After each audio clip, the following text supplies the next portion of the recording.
Bienvenidos a Fragmentos de Historia, un podcast sobre algunos sucesos de la vida de San José María y de la historia del Opus Dei. Hoy, en los Pirineos, o todos o ninguno, por José Carlos Martín de la Hoz, historiador.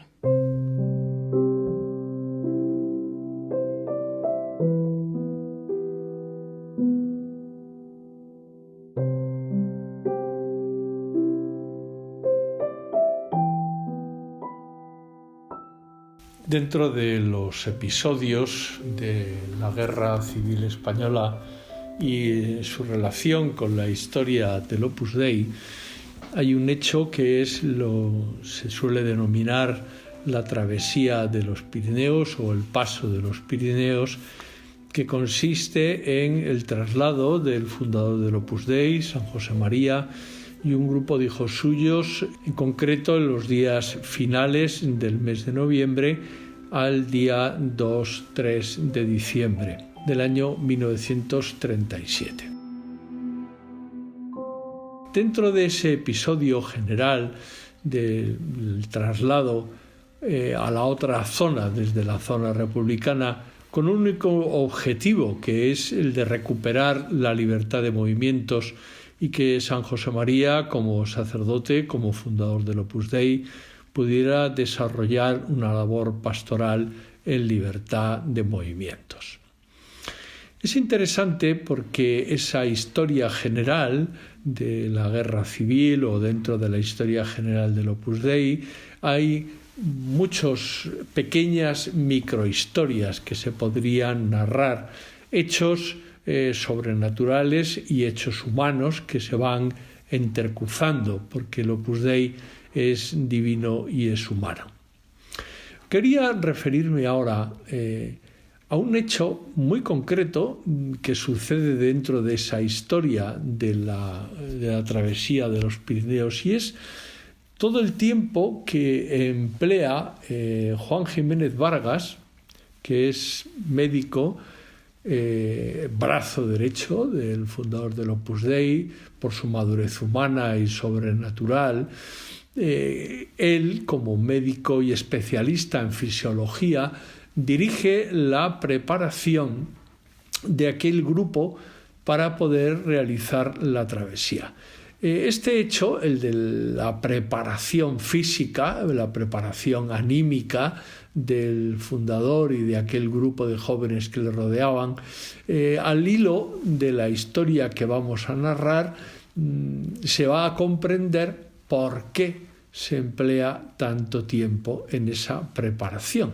Es decir, aquel grupo de expedicionarios va a llegar a Barcelona a finales de septiembre de 1937 y solo hasta el día 27 de noviembre a las 6:30 de la tarde es cuando comienza la travesía de 5 días que les va a llevar a través de las montañas del Pirineo a la Andorra y a partir de ahí a la otra zona en la que había quedado dividida España en la Guerra Civil.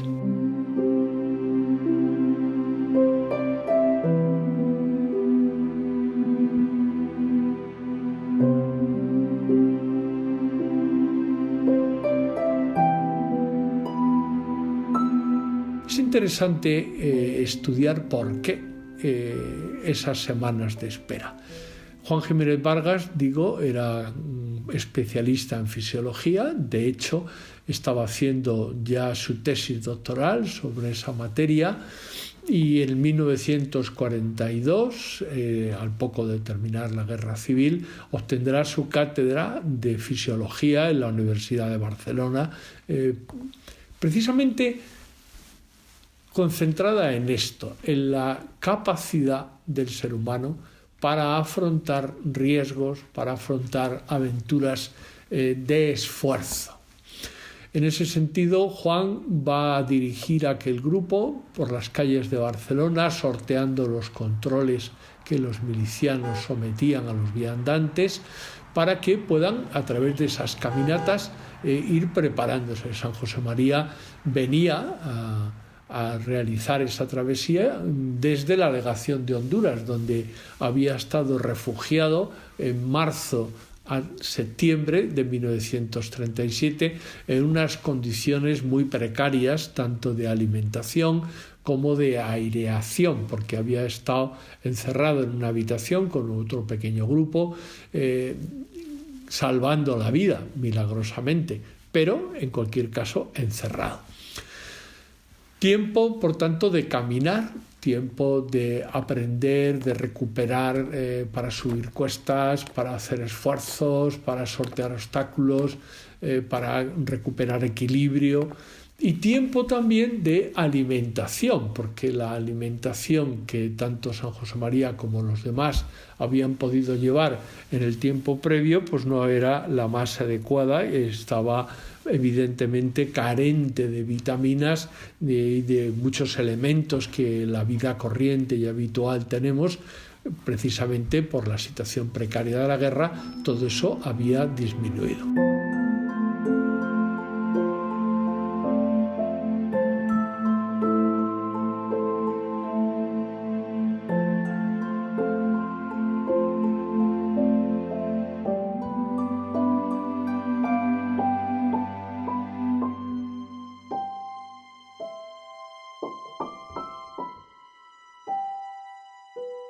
Y a veces uno se plantea el tiempo que se tarda en contactar con los guías que van a llevar a cabo la expedición y el tiempo que tardan en tomar la decisión de afrontar la travesía.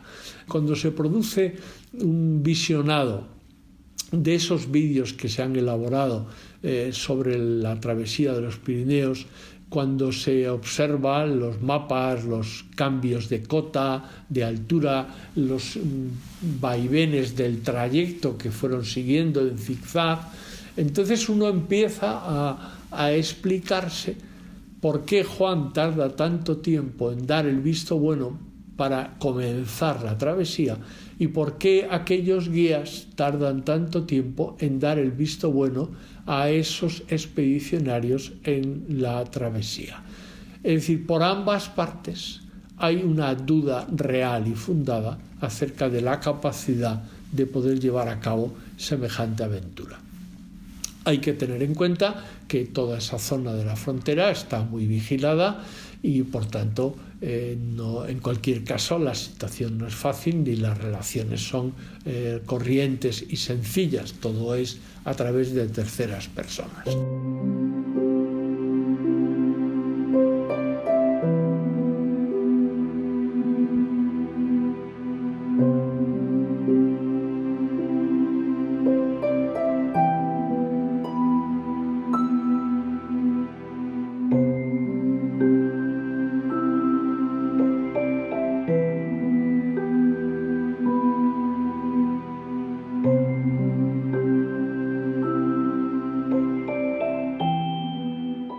Vamos a centrarnos ya en el momento de la travesía. Estamos el día 27 de noviembre, son las 6:30 de la tarde y aparece finalmente el guía en los montes de Rial, después de unos días que ya están allí, ya se han instalado. Estamos en un clima de preinvierno, de hecho, a lo largo de los 5 días que durará la travesía habrá uno que empezará una pequeña nevada y en cualquier caso sabemos que desde el día 3 en Andorra cayó una gran nevada que les tuvo allí bloqueados durante casi 10 días.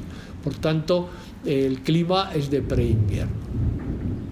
Cuando esa tarde aparece el guía y da las instrucciones al grupo que va a realizar la travesía, San José María, aquel grupo de universitarios que le rodeaban, de profesionales y otros grupos que se han ido congregando, porque la expedición es bastante extensa, son casi 40 personas.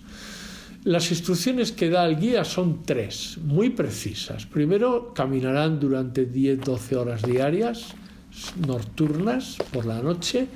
Descansarán durante el día en lugares prefijados por el guía, de su confianza. En segundo lugar, caminarán en fila india. Y en tercer lugar, si alguien se pone enfermo, debe ser abandonado en el camino. ¿Por qué? Porque podría poner en juego el éxito del resto de los que van a hacer la travesía. Las condiciones son durísimas y arranca la expedición. El primero que sucumbe es Tomás Alvira. En la primera de las caminatas, efectivamente, se comprueba que el entrenamiento, que la capacidad de alimentación, de recuperación de la alimentación ha sido incorrecta y cae en el camino completamente desfondado.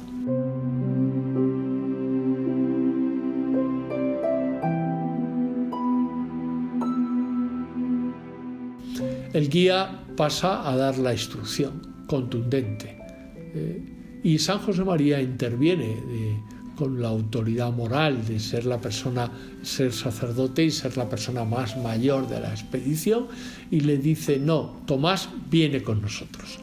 Ante esa seguridad y esa fuerza, todos tiran de Tomás hacia arriba y casi en volandas consiguen que termine la jornada. La segunda jornada, quien sucumbe es el profesor Albaleda, José María Albaleda, que catedrático de farmacia, de edafología, y por tanto teóricamente el mejor preparado de todos, puesto que era un hombre que se dedicaba al estudio del suelo y era especialista en grandes caminatas por la montaña, por las zonas escarpadas de preparación de suelos, etc. Pero indudablemente tantos meses de guerra, de contienda, de falta de una alimentación ha hecho que en la segunda jornada quede como atontado, como ido. Finalmente consiguen entre todos levantarlo y llevarlo. En la madrugada del 2 de diciembre, es decir, ya estamos en el quinto día, es el último, pocas horas después llegarán a Andorra y llegarán a la libertad. El que sucumbe es San José María. En uno de esos saltos que han hecho en el camino, ya casi de madrugada, cuando se sientan, San José María tiembla como una hoja, tiembla todo su cuerpo, ha caído en lo que llaman hipotermia, una situación en la que la temperatura ha bajado tanto, el agotamiento es tan total que está en premuerte.